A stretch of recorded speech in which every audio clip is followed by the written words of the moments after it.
Erdehan, Wikipedia Azad. Erdehan, Parêzgeh.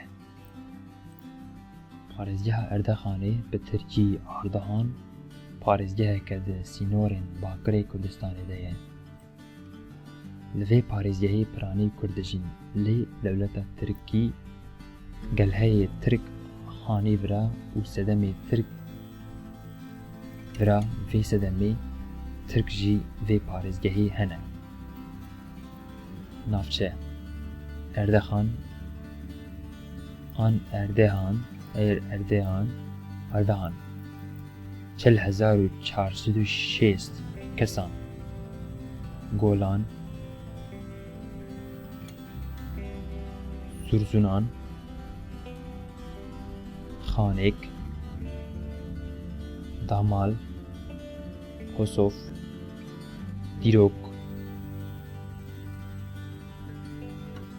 Dîroka Erdxanê heta 753 berî zayîne aşkere ye.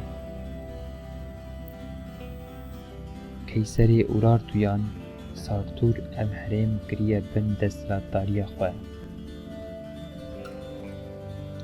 Herêm nêzîkî Qefqazê ye. Ji ber vê gelekî car Erdehan tûşî êrîşan hatiye. Gurcî, Îranî, Ûris her wekî din. Gelek caran herêm xistine bin kontrola xwe. Beriya avabûna komara Tirkiyê li cihên herêmê sedîda nod Kurd bû. Herêm di sala 1407 nihan de cara yekem ji aliyê Osmaniyan ve hatiye dagîrkirin.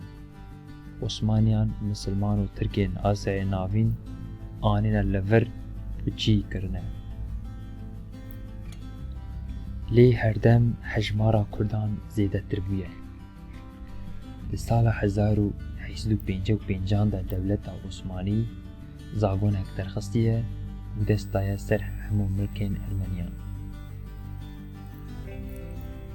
Gelê Ermenî herdem li dijî barbarîzma Tirkan serî hildaye.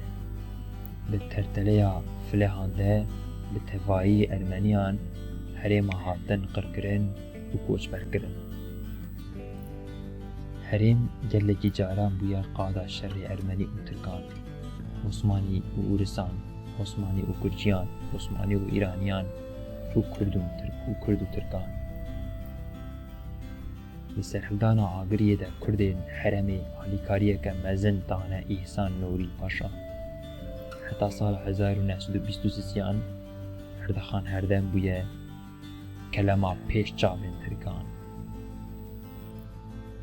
Piştî şikestina serhildanên Kurdistanê du gela Tirk polîtika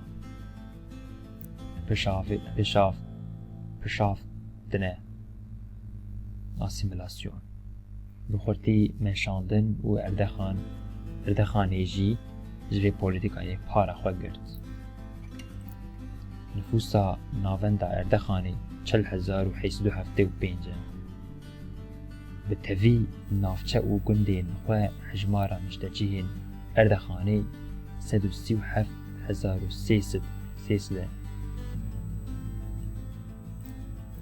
Aborî li ser çandiniyê ye.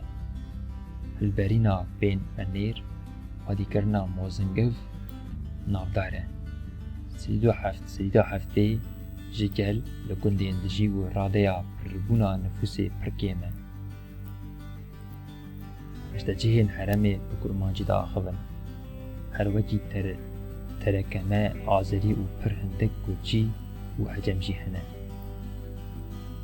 Navçeyê Erdehanî Erdehan Navend Çıldır Çıldar Demal Mêrdînik Hosof Xanek Erdêxan xwedî gelekî bermahiyên dîrokî ne.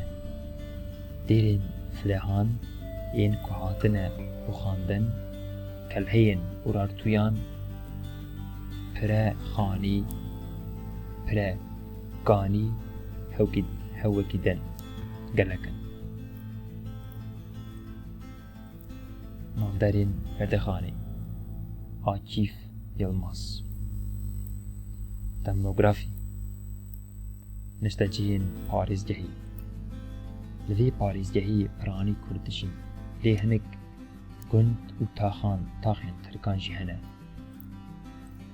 Gelhe hejmara kesan.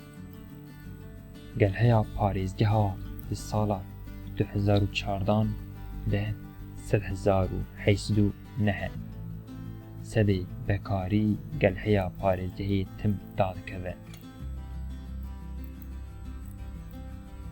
Çavkanî Wikipedya Azad